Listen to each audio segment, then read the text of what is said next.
কখনো কি তোমার সাথে এমনটা হয়েছে যে কিছু লোক একসাথে আড্ডা দিচ্ছে বা গুরুত্বপূর্ণ কোনো বিষয় নিয়ে আলাপ আলোচনা করছে, তো যখন তুমি সেখানে তোমার মতামত প্রকাশ করতে গেলে তখন তোমার কথার উপরে খেয়াল না দিয়ে সবাই যার যার মতো আবার বলতে শুরু করেছে, অর্থাৎ তোমার কথার কোনো গুরুত্বই তাদের কাছে নেই। কিন্তু একবারও কি ভেবে দেখেছো কেন এমনটা হয়? কেনই বা তোমার সাথে হয়? একবার না, বারবার হয়। থাক, কষ্ট করে আর নিজের খুদ ধরতে হবে না। আমি বরং তোমাকে এমন 7টি সাইকোলজিক্যাল ট্রিক্স শিখে দিচ্ছি যেগুলো তুমি যদি একবার শিখে যেতে পারো তাহলে তোমার ভ্যালু আগের চেয়ে বহুগুণ বেড়ে যাবে। সবার ফোকাসের কেন্দ্রবিন্দু শুধুমাত্র তুমি হবে। তো চলো শুরু করা যাক। Tricks number 1, give and take the rules.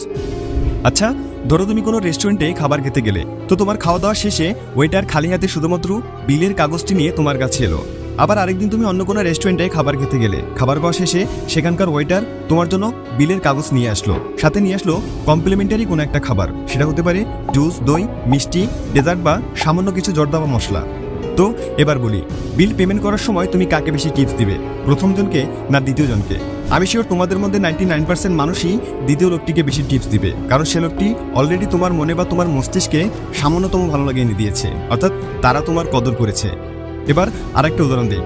ধরো তোমার কোনো বন্ধু তোমার জন্মদিনে উপহার হিসেবে তোমাকে কিছু একটা দিয়েছে আর দিয়ে বললো শুভ জন্মদিন, আশা করি তোমার দিনগুলো অনেক অনেক ভালো কাটবে, আর এই নাও আমার পক্ষ থেকে তোমার জন্য সামান্যতম উপহার। বাস, তার কাজ শেষ। এরপর থেকে তুমি ভাবতে শুরু করবে যে কখন তোমার ওই বন্ধুর জন্মদিনটা আসবে আর কখন তুমি তাকে উপহারটা দিবে। আর যদি দিতে না পারো তাহলে তোমার ভেতরে গিল্টি ফিল হবে। আর এটাই হচ্ছে give and take rules. Tricks number 2, নিজেকে সবার জন্য অ্যাভেলেবেল না রাখা। যদি তুমি নিজেকে সবার জন্য অ্যাভেলেবেল রাখো তখন তাদের কাছে তোমার গুরুত্ব কমে যেতে শুরু করে। তারা ভাবতে থাকে, আরে ওকে নিয়ে চিন্তা ভাবনার কিছু নেই, যখনই ডাকবো হাতের কাছে পেয়ে যাব। অর্থাৎ তুমি যাদেরকে নিজের জীবনের মূল্যবান সময়টুকু দিয়ে দিচ্ছ তাদের কাছে তুমি হয়েছ খুবই মূল্যহীন একজন পার্সন। তাই সবসময় নিজেকে সবার জন্য অ্যাভেলেবেল রাখবে না। একবার একটি গবেষণায় দেখা গেছে 2টি কাচের বয়মের একটিতে 10টি চকলেট রাখা হয় এবং অন্যটায় রাখা হয় 2টি চকলেট। আগেই জানিয়ে রাখি, 2টি বয়মে কিন্তু একই রকম চকলেট রাখা হয়েছিল, কিন্তু মানুষজন তা জানতো না। তারা ভেবেছিল বয়ম 2টিতে আলাদা আলাদা চকলেট রাখা। তো তারপর লোকজন সেগুলো খেয়ে টেস্ট করে। খাওয়ার পর বেশিরভাগ মানুষই যে বয়মে 2টি চকলেট ছিল সেই বয়মের চকলেটগুলোকে বেশি মজা বলে দাবি করেছিল, যার থেকে এটাই বোঝা যায় যে জিনিস যত কম তার গুরুত্ব বা চাহিদা তত বেশি। তাই নিজেকে সবসময় সবার জন্য অ্যাভেলেবেল রাখবে না। যদি রাখো তাহলে তোমার কদর কেউ করবে না, তোমার গুরুত্ব কেউ বুঝবে না, তোমার কোনো ভ্যালু তাদের কাছে থাকবে না। ট্রিক্স নাম্বার 3, নিজের ভালো লাগাকে লুকিয়ে রাখা। কোনো বিষয়ে তুমি যতটা আগ্রহী হও না কেন বা কোনো কিছু তোমার যতই ভালো লাগুক না কেন, সবার সামনে তোমাকে এমনভাবে থাকতে হবে যেন কেউ সেটা বুঝতে না পারে। ইউনিভার্সিটি অফ অ্যারিজোনার সোশ্যাল সাইকোলজির একজন প্রফেসরের মতে মানুষের মধ্যে এক ধরনের রিঅ্যাক্টন্স থাকে। যখনই তাদের মনে হতে থাকে যে তাদের স্বাধীনতা তাদের থেকে ছিনিয়ে নেওয়া হচ্ছে, তখন সেই স্বাধীনতাকে ফিরে পাওয়ার জন্য সেই কাজটির একবার উল্টোটা করতে শুরু করে দেয়। আচ্ছা, খুব নর্মাল একটা উদাহরণ দিচ্ছি তোমাদের। কখনো যদি তুমি সুপার শপে গিয়ে থাকো তাহলে দেখবে সেখানকার কোনো সেলসম্যান তাদের প্রোডাক্টটি বিক্রি করার জন্য তোমার পেছনে লেগেই আছে।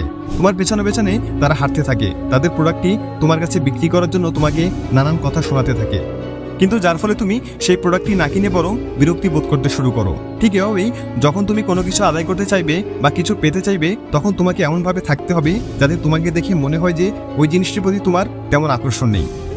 ট্রিক্স নাম্বার 4, আমি সব কিছু জানি এমন অভিনয় বন্ধ করা। কোন একটি আলোচনা সভায় বা বন্ধুদের আড্ডাখানায় যখন সবাই একসাথে কোনো বিষয় নিয়ে কথা বলে তখন অনেকেই কিছু না জেনে কিছু না শুনে এমন ভাব করতে থাকে যেন সেই বিষয় তার চেয়ে বেশি জ্ঞান আর কারো নেই। আর পরবর্তীতে যখন মুখ ফুসকে তার কথার মাধ্যমে সেটি স্পষ্ট হয়ে যায় যে সে কিছুই জানে না, তখন মানুষের মনে তাকে নিয়ে নেগেটিভিটি ছড়িয়ে পড়ে। তার কথার উপরে মানুষের ইন্টারেস্ট বা আকর্ষণ একেবারেই কমে যায়। পরবর্তীতে সে যাই বলুক না কেন লোকজন মনে করতে থাকে যে আবারও সে না জেনে সবকিছু জানার ভান করছে, আর তার কথার কোনো গুরুত্বই কেউ দেয় না, তার কথা ঠিকমতো কেউ শুনতেও চায় না। কিন্তু তুমি যদি সকলের সামনে সত্য বলতে শেখো বা সঠিকভাবে সেই বিষয়টির প্রতি নিজের ধ্যান বা ধারণা প্রকাশ করতে থাকো, সেই বিষয়ের প্রতি তোমার কতটুকু জানা আছে বা তোমার মতামত কি সেগুলো বলতে শুরু করো, তখন সকলে খুব মনোযোগ দিয়ে তোমার কথাগুলো শুনতে শুরু করবে। তাদের মনে চলতে থাকে যে সে বিষয়ে তোমার জ্ঞান কতটুকু সেটা লক্ষ্য করা। আর পরবর্তীতে তুমি তোমার জানা কোনো বিষয় তাদের সাথে শেয়ার করতে গেলে তারা খুব বিশ্বাসের সাথে তোমার কথাগুলো মেনে নেবে, তোমার কথার গুরুত্ব অনেক লেভেলে চলে যাবে। তাই আমি সর্বজান্তা, আমি সব কিছু জানি এমনটা মোটেও বলা বা কাউকে দেখানো যাবে না। ট্রিক্স নাম্বার 5, কাউকে কথা দেওয়ার আগে দুবার ভাবা। খুব সহজে কাউকে কথা দিয়ে ফেললে তারা তোমাকে পুতুলের মতো নাচাবে। ধরো তুমি খুব ছোট্ট একটা বিষয়ে কাউকে কথা দিয়ে ফেলেছো এবং ঠিকঠাক সেটি করেও দেখিয়েছো, আর ঠিক তারপর থেকে ওই ব্যক্তি তোমাকে দিয়ে আরো অনেক কিছু করানোর কথা ভাবতে শুরু করে দেয়। তারপর হয়তো তারা তোমাকে খুব বড় একটা কিছু করতে দিবে, আর যেহেতু তুমি তার পূর্বের কাজটিও ঠিকমতো করে দিয়েছো, তাই এবার তাকে না করতে তোমার আত্মসম্মানে বাঁধবে।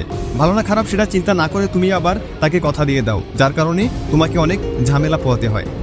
ঠিক একই কাজটা তুমি চাইলে অন্যকে দিয়ে করাতে পারো। প্রথমে তাকে ছোট্ট একটি কাজের দায়িত্ব দিয়ে সেটি ঠিকঠাকভাবে করে দেবে তার ওয়াদা নাও। তারপর সেটি হয়ে গেলে তাকে দিয়ে আর অনেক কিছু তুমি করে নিতে পারো। আর যেহেতু সে তোমার প্রথম কাজটি দায়িত্ব সহকারে করে নিতে পেরেছে, তাই দ্বিতীয়বারও সে তোমাকে মানা করতে লজ্জাবোধ করবে।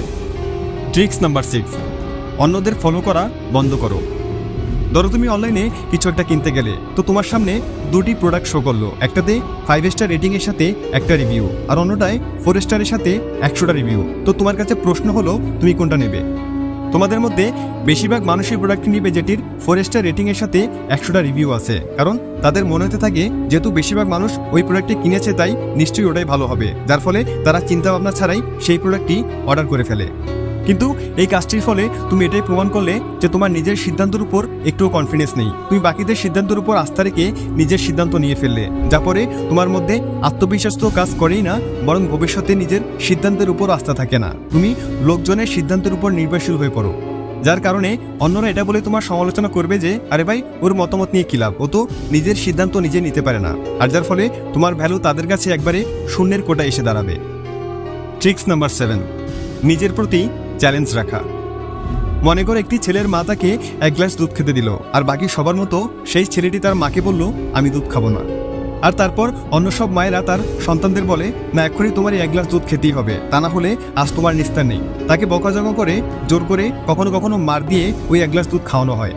কিন্তু যদি ছেলেটির মা এটা বলতো যদি তুমি 1 গ্লাস দুধ খেয়ে শেষ করতে পারো তাহলে আমি তোমাকে এটা দেবো বা ওটা দেবো, কিন্তু আমার মনে হয় না যে তুমি 1 গ্লাস দুধ খেয়ে শেষ করতে পারবে। ব্যাস এই কথাটি বলার পরপরই ওই ছেলেটির ভেতরে এক ধরনের চ্যালেঞ্জ কাজ করতে শুরু করে। তার মনেতে থাকে যেভাবেই হোক এই 1 গ্লাস দুধ আমাকে শেষ করতেই হবে, মা বলেছিল আমি পারবো না, আমাকে যেভাবেই হোক শেষ করে মাকে দেখিয়ে দিতে হবে। ঠিক এই ধরনের চ্যালেঞ্জ তুমি নিজেকে করতে থাকো, নিজেকে নিজে প্রশ্ন করতে থাকো যে আমি কি আসলেই পারবো, আর এভাবেই পারবে তুমি নিজেকে বদলে ফেলতে। বন্ধুরা, এই 7টি ট্রিক্স যদি তুমি ফলো করতে পারো তাহলে নিজের চলাচল, অ্যাটিটিউড সবকিছু অ্যাগ্রেসিভ লেভেলে চলে যাবে। তোমাকে সবাই রেসপেক্ট করবে, সবাই তোমার কদর করবে, তোমার মূল্য অনেক লেভেলে চলে যাবে। সবার কাছে তোমার আলাদা একটা ভ্যালু থাকবে, তোমার প্রত্যেকটা কথা, তোমার আচার আচরণ সবকিছু তারা ফলো করবে। তাই